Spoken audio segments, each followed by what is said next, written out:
In the golden twilight of 331 BC, the Mesopotamian air hung heavy with the fate of civilizations. 2 years had passed since Alexander, the young king of Macedonia, had crushed the imperial army of Darius III in the narrow passes of Issus. But Issus was a geographical accident, a battle in a tight corridor where the sheer number of Persians became their own trap. Now, the equation had changed. Alexander, at the head of an army hardened by years of campaigning, forged in victories, and bound by an almost mystical loyalty, had crossed the Euphrates. He no longer operated on the fringes of the known world. He advanced straight to its core. His objective transcended mere humiliation or territorial conquest. It was political annihilation. And before him, after crossing the Tigris, stretched a meticulously chosen expanse, the plain of Gaugamela, the camel field. There, Darius III, the king of kings, the Shah, would wager the last resources of a 200-year-old empire on a battlefield he himself had ordered to be leveled, removing obstacles so that his most fearsome weapon could find clear ground. The final peace offer, a fortune in gold, sovereign dominion over all lands west of the Euphrates, the hand of his daughter in marriage, was rejected by Alexander with philosophical disdain.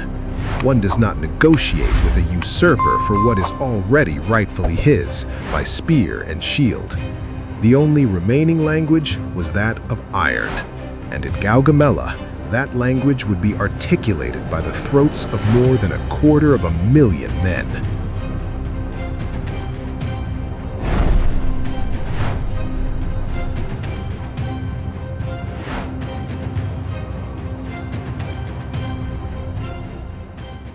Darius's gamble was monumental, and in its internal logic, irrefutable. The endless plain of Gaugamela was the ultimate antidote to the disaster of Issus. Here, there would be no mountain gorges to restrict movement, nor coastlines to anchor a flank. It was a blank slate, a desert of golden dust designed for the ultimate expression of Achaemenid power, pure, overwhelming mass. He summoned an army of Homeric proportions, a warlike mosaic of his vast domain. Ancient sources, prone to numerical sublimes, speak of 1,000,000 souls. Modern historiography, more sober, still converges on an impressive figure, between 200 and 250,000 combatants, a colossal military apparatus. This was not a homogeneous army, but a constellation of peoples under the scepter of the great king. At the center, the guard of the 10,000 immortals, their spears ending in silver pomegranates. On the flanks, the fearsome heavy cavalry of the Persian and Median aristocrats, armored in bronze scales. A cloud of archers, capable of darkening the sun with their flights of arrows. Contingents of heavy infantry from the far reaches, Bactrians with their battle axes, Syrians with wicker shields, and the light cavalry of the Scythian mounted archers, torn from the northern steppes. It was the physical personification of a universal empire. But the core of the strategy, the trump card that Darius believed to be the divine hammer to crush the Macedonian anvil, resided in a weapon from another time, the scythe chariots. Imagine an agile war chariot pulled by a galloping quadriga. Now, fixed to the hub of each wheel, a series of curved iron blades, sharp as demon claws, spinning in a horizontal vortex of death. The tactic was terrifying in its elemental brutality, a concentrated charge of these artifacts against the Macedonian phalanx, that compact and impenetrable formation of men with their 6-meter-long ceresis.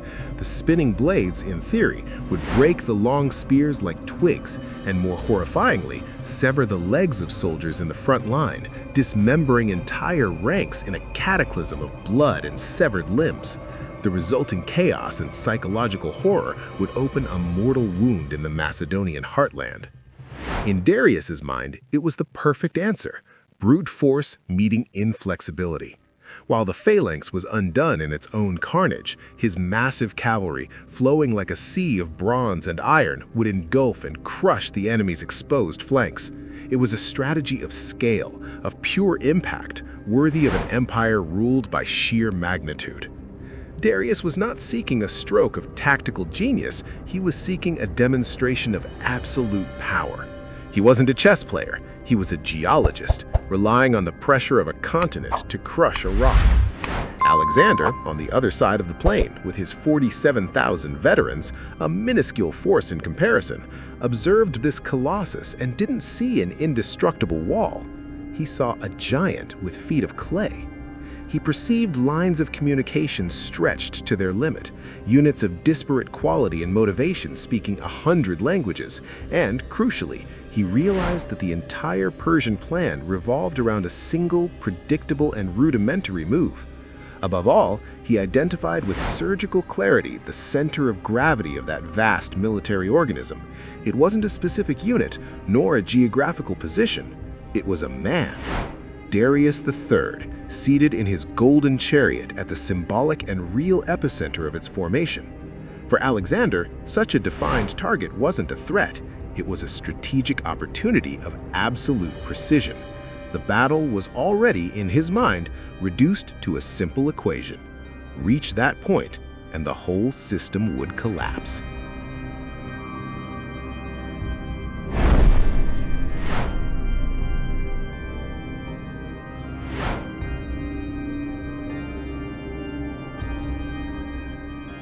On the eve of the battle, under a starry sky that had witnessed empires rise and fall, Alexander gathered his generals in his pavilion. The air smelled of contained tension and aged leather. Parmenion, the old and loyal general, skeptical as experience had made him, proposed the unthinkable, a night attack. A blow in the darkness to sow chaos among the enemy's countless hosts, to compensate for the numerical disadvantage with surprise. Alexander's reply was swift, imbued with an almost divine sovereignty. "I will not steal my victory." He did not desire a victory by confusion, by accident, or by shadow. He demanded a triumph so clear, so sunny, and so incontestable that it would forever erase any doubt about who was the rightful lord of Asia. His plan, sketched in the sand or in the air, was a masterpiece of geometry applied to collective psychology, a war symphony composed for a single instant of rupture. He would position his phalanx in the center, but not as a static wall. It would be arranged in an oblique formation, a staggered advance, where the right flank, under his direct command, would advance first, while the left flank, under the faithful and resilient Parmenion, would remain slightly behind. This was not a mere tactical arrangement, it was a mechanism of gears. The purpose was twofold. First, to prevent complete encirclement by an enemy who might try to engage both ends. Second, and more brilliantly, to serve as an anchor. The phalanx, advancing at its deadly angle, would hook the Persian center, drawing it into frontal combat, absorbing its attention and strength, while the true coup de grace would be delivered elsewhere. And that place was the right flank. There, Alexander concentrated the hard core of his military genius. The Hetairoi, the companions, his elite cavalry, men raised with him, bound by ties of honor and ambition. And flanking them was a hybrid and lethal force of elite light infantry, the Hypaspists, bodyguards armed with shorter spears and swords, agile as wolves, Thracian spearmen, and Cretan archers, masters of ranged combat. This grouping was not a mere defensive flank, it was a precision offensive weapon, a spearhead in disguise. Alexander would personally assume command of it. His strategy was a chess move played on a board of kilometers. He would not attack the Persian center head-on, where the mass was overwhelming. Instead, he would initiate a slow, deliberate, and hypnotically steady march with his entire battle line to the right, moving laterally, outside the limits of the field that Darius had so carefully leveled. The question was obvious. Why? To force a reaction. Darius could not allow Alexander to simply slip beyond his left flank, perhaps threatening supply lines, or worse, positioning himself on more advantageous ground. The Persian king would be forced to react. He would order his left-wing cavalry to move to intercept, to stretch and contain this movement. And this was precisely Alexander's objective, to stretch the enemy to the breaking point.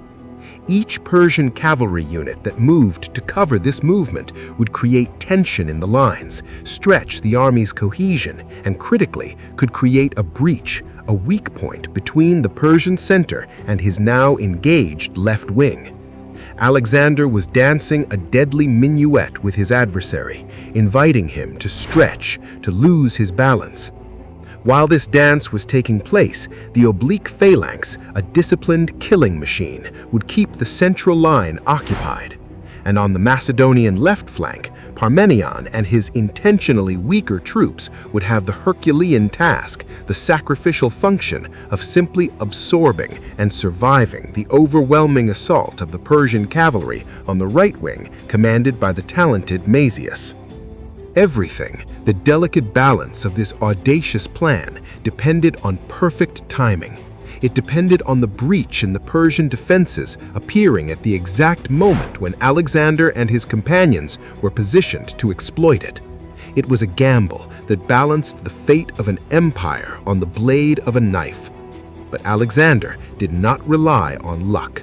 He relied on the predictable psychology of a desperate emperor, the iron discipline of his men, and the lightning speed of his own attack.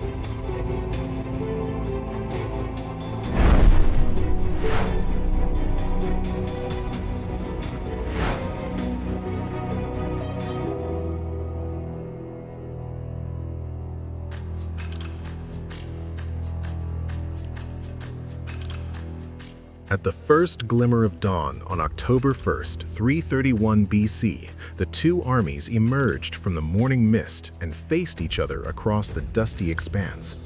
The roar that then rose, a visceral sound of tens of thousands of screaming throats, of weapons clashing against shields, of snorting horses, was the prelude to the end of an era. And Darius, eager to impose his will, made the first move. He ordered his scythe chariots to charge. Hundreds of these artifacts of ancient warfare surged forth, the horses' hooves hammering the flat earth, raising a golden curtain of dust, the spinning blades emitting a low, sinister hum, the sound of a mechanical reaping. It was the moment of truth for the Macedonian phalanx. The wall of spikes stood firm, but Alexander had prepared a response not of force, but of tactical intelligence. At predetermined points along the Macedonian line, small units of light infantry, agile spearmen, and engineers had been positioned. Their mission was not to confront the chariots head-on. When the chariots approached in blind haste, these men executed a counterintuitive maneuver. They opened passages. Like doors swinging open in a wall, the ranks of the phalanx and supporting troops separated in an orderly fashion, creating corridors. The Persian drivers, committed to the straight-line charge, unable to maneuver sharply, found themselves irresistibly propelled through these corridors into the void behind the main Macedonian line. And there, they did not find the disordered mass of infantry they expected to shatter. They found a prepared network of light troops, servants, and flexible reserves. These men, trained for the occasion, attacked the horses with a hail of darts and spears, cut the reins, and felled the drivers. The chariots, out of control, collided with each other or were captured.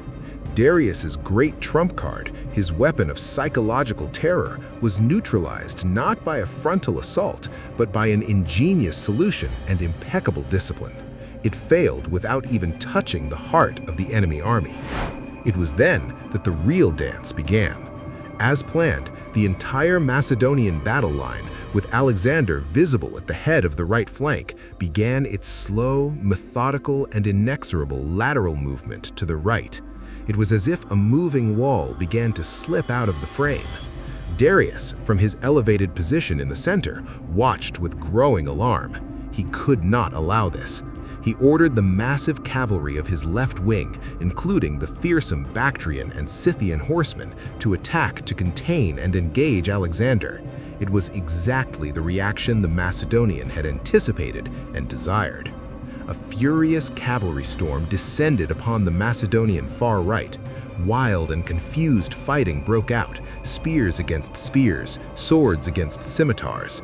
Alexander, however, did not allow himself to be completely fixed. He continued his lateral pressure, his crab-like movement, dragging with him, engaging and wearing down more and more elite Persian units, pulling them away from their center and dangerously stretching the enemy lines of communication. Meanwhile, at the opposite end of the field, the predictable storm broke.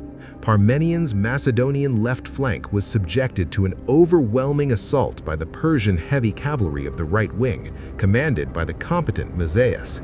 The pressure was so intense, the violence of the clash so brutal, that a part of the Macedonian line was broken, and a group of Persian cavalry even penetrated the rear camp, threatening to destabilize everything. Messengers, their faces distorted by panic, galloped desperately across the battlefield towards Alexander, pleading for reinforcements. Parmenian's situation was critical, on the verge of collapse. Alexander's response to that anguished plea became legendary and defines his strategic coldness. It is said that he replied with almost inhuman calm that Parmenion should remember his role and hold on.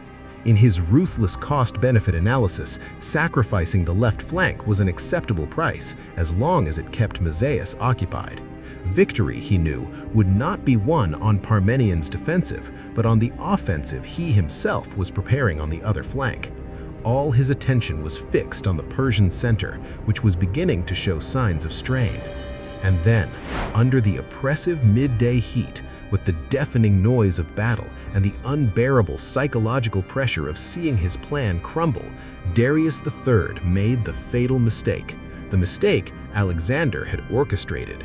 To try to relieve the pressure on his already deeply engaged left flank, and perhaps to try to encircle and annihilate Alexander's fearsome cavalry once and for all, the King of Kings ordered a large unit of his best infantry and cavalry from the center to move to support the left flank. It was a rash, poorly coordinated, and desperate move. By withdrawing these elite troops from their central positions, Darius did not create a siege. He created a breach. A deadly gap, a vacuum of command and cohesion opened between the core of his army, where he himself was, and the forces now engaged on the far left. It was the moment of absolute vulnerability. The giant, stretched beyond its limits, had torn its own armor. Alexander saw it. It was the moment he had danced for all morning. The breach shone for him like a beacon.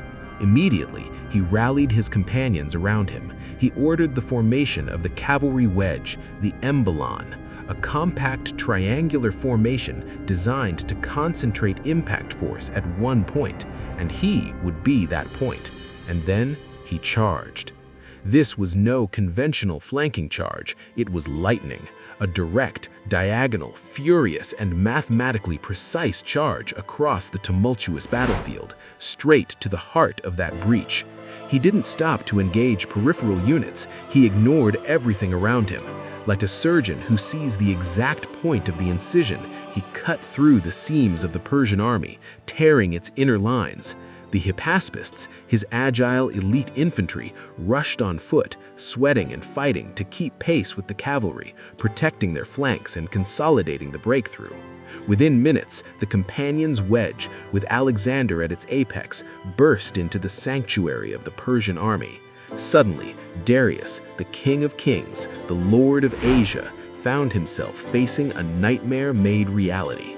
A few dozen meters away, through the dust and chaos, he saw the Macedonian cavalry, the faces of the companions distorted by superhuman effort and the fury of the charge, their lowered spears pointing like a finger of destiny directly at him.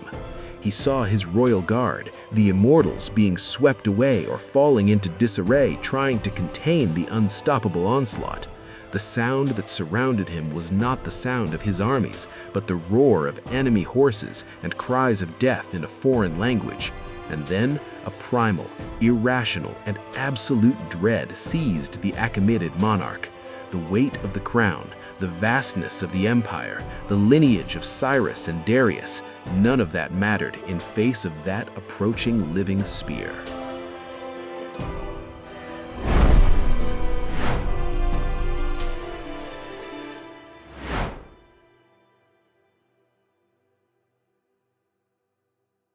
What happened in that instant was not an act of war, but a collapse of cosmic authority. Darius III, the Shahin Shah, the King of Kings, the man who personified the will of Ahura Mazda on earth, did not unsheathe his Achaemenid, the curved dagger of the Persian kings. He did not raise his golden scepter to lead a final symbolic resistance. He performed the only unforgivable act for an Achaemenid monarch. He turned his back on the enemy. With desperate movements, he tore off the insignia of his power. His royal purple robe, woven with golden griffins, was abandoned on the chariot floor. His heavy, gem-encrusted shield and his scepter, tangible symbols of royalty, fell like common objects. He leapt from the golden platform of his chariot, mounted a spare horse, and surrounded by a handful of terrified guards, began a desperate escape toward the mountains to the east, leaving behind not only a battlefield, but the very legitimacy of 2 centuries of dominion. The effect was an instantaneous psychological cataclysm. The news didn't spread, it electrified the entire Persian army in a wave of physical panic. The cry, "The king has fled," echoed from the center to the flanks, not as words, but as a virus of utter defeat. What had been an organized battle, however tense, transformed in minutes into total disintegration. The gigantic Persian war machine, composed of dozens of peoples and languages, united only by the figure of the king, instantly lost its center of gravity. On the Persian right flank, where Mazaeus was on the verge of a tactical victory over Parmenion, the news arrived like a death sentence. The cavalry that moments before had pressed forward with fury now froze, looked back in confusion, and saw the royal standard disappear in the dust. Cohesion evaporated. The fighting turned into disengagement and then into disorderly flight. In the center, the immortals and the heavy infantry, seeing Alexander's cavalry occupying the sacred space where their king had been, lost all reason to fight. The Persian line was not broken, it dissolved. Gaugamela did not end with a surrender agreement, with the handing over of swords, or with a treaty. It ended with the pure phenomenon of debacle. Men threw off heavy armor to run faster. Baggage carts were abandoned, blocking escape routes. The Macedonian cavalry, now free, began a relentless pursuit that stretched for miles, turning the retreat into a massacre. Estimates of Persian casualties speak of perhaps 40,000 dead, compared to perhaps 500 for Alexander, but the number is almost irrelevant. The true statistic was 1 king fled and 250,000 men ceased to be an army. In that dusty field, under the midday sun, Alexander was hailed by his men not only as commander, but as King of Asia. The title was shouted in Greek and Macedonian, echoing over the corpses of the immortals and the spoils of the royal chariot. The victory was total, absolute, paradigmatic. But for Alexander, there was an unforgivable flaw in the perfection of the picture. The main protagonist, the only trophy that conferred complete ritual legitimacy to his conquest, had escaped. Darius alive was a flaw in the logic of the new world. While his soldiers, exhausted and euphoric, plunged their hands into the treasures scattered throughout the Persian camp, Alexander's mind was already racing, as fast as that of the fleeing king, toward the next move. The coronation was unfinished. The hunt, therefore, would continue.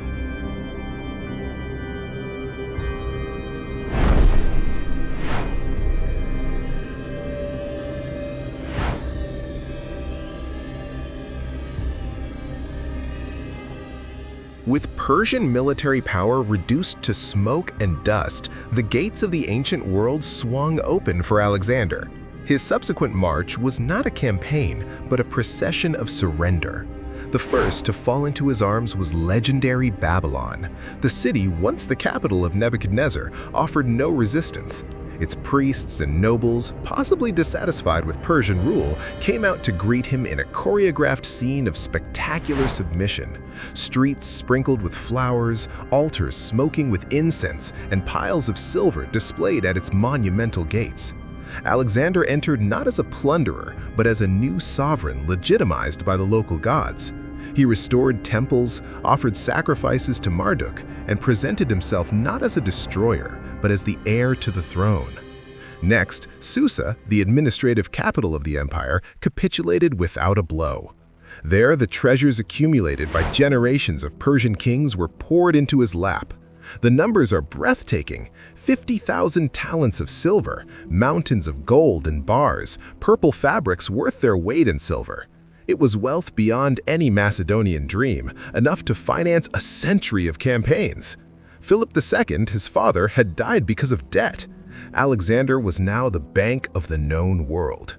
But then he arrived at Persepolis, and here the tone changed radically. Persepolis was not a center of government or commerce. It was the sanctuary of Achaemenid identity.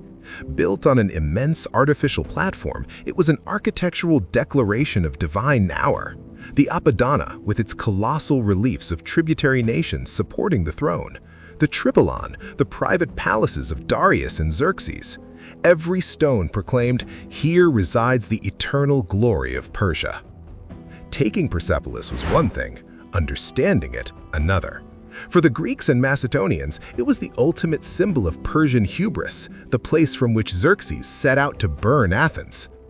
Alexander permitted the looting. It was a calculated act of politics and revenge. For days, his troops, with official sanction, pillaged the palaces. Gold, silver, ivory, priceless tapestries were carried off. But it was a methodical, almost bureaucratic looting, a transfer of wealth from the vanquished to the victors. However, a few weeks later, during an alcoholic banquet celebrating the final victory, the controlled narrative spiraled out of control.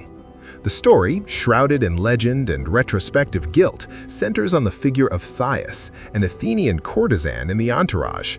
Intoxicated and incited by Alexander's own generals, perhaps by the very atmosphere of ritual destruction, she is said to have proclaimed a vengeful toast, that it would be her greatest glory as an Athenian to set fire to the palace of Xerxes, the one who reduced her city to ashes. The atmosphere was thick with wine, accumulated tribal hatred, and a dangerous euphoria. A torch was lit. It passed from hand to hand in a choreography of collective drunkenness, and then it reached Alexander. He looked at the flame, looked at the magnificent cedar palace before him, and looked at the exalted faces of his companions. And then he threw the torch. What followed was not a controlled fire, but a symbolic holocaust. The flames, fueled by precious woods and tapestries, engulfed the building, illuminating the night with a dancing amber light. Alexander, it is said, soon regretted it and ordered the fire extinguished, but it was too late. The meaning of that fire far transcends revenge for Athens. It was an act of foundational transgression. Alexander, in burning Persepolis, was not merely settling a debt with the League of Corinth. He was declaring, in a violent and theatrical manner, that the old world of ethnic rivalries between Greeks and Persians had ended, that he was no longer the avenging hegemon of the Greeks. By destroying the ultimate symbol of Achaemenid power, he was freeing himself to build something new in its place, something he himself did not yet fully understand. The ashes of Persepolis were the soil in which his new identity, that of a universal monarch, would begin to sprout. He was no longer just Philip's son. He was now Darius's heir, and to be so fully, the symbolic throne of his predecessor had to be consumed.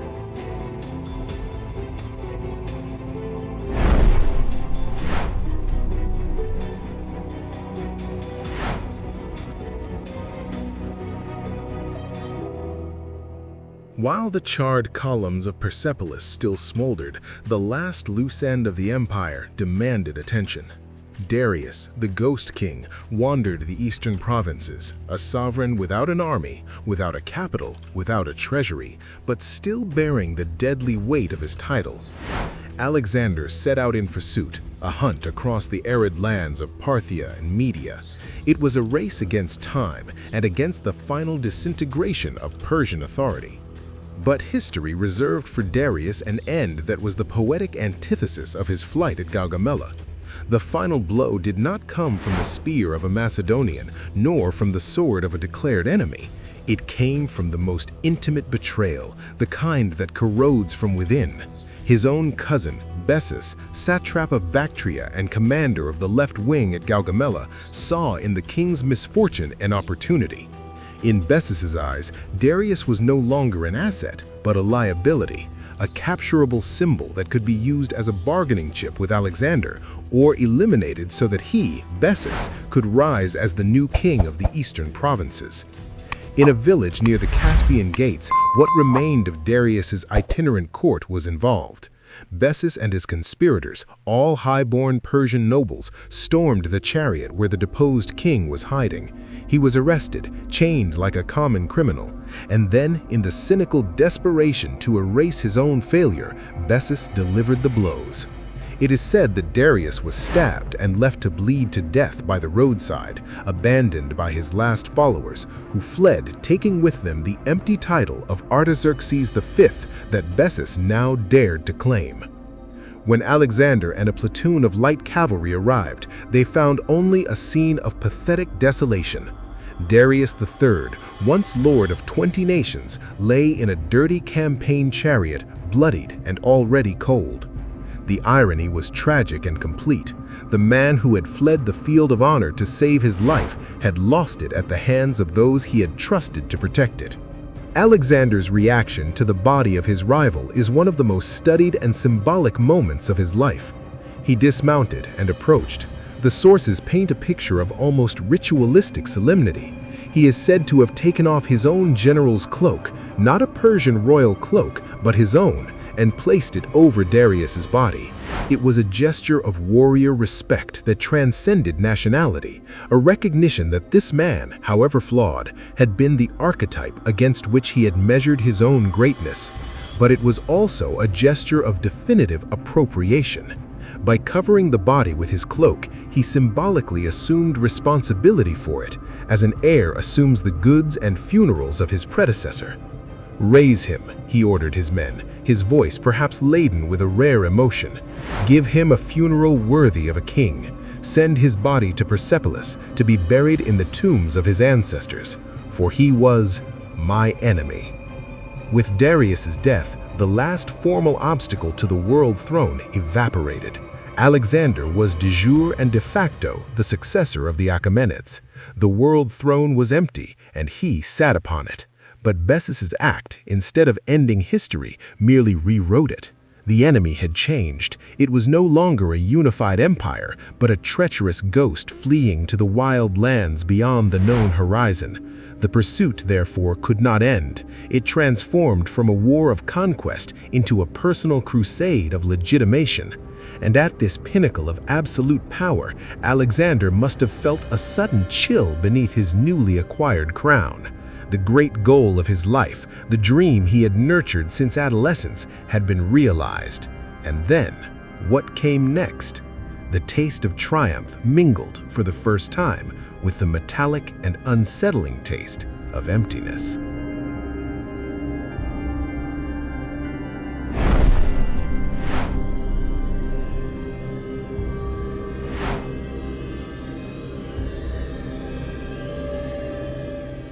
And so, in 330 BC, Alexander the Great, undisputed ruler of an empire stretching from the Adriatic Sea to the borders of India, from the Danube to the deserts of Egypt, made the decision that would define the final years of his life and seal his mythical destiny.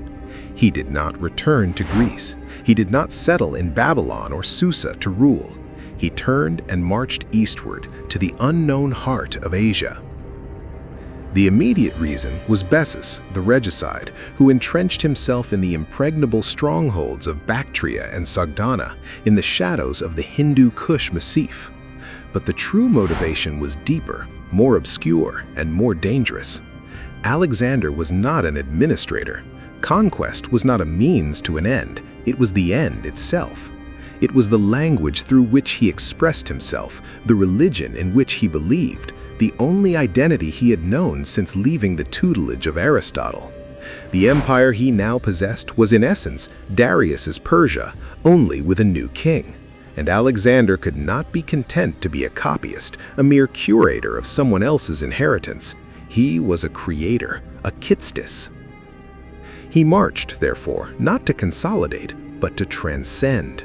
Perhaps he sought, at the ends of the map, at the limit of the world known to Greeks and Persians, an enemy worthy of his new mythical stature.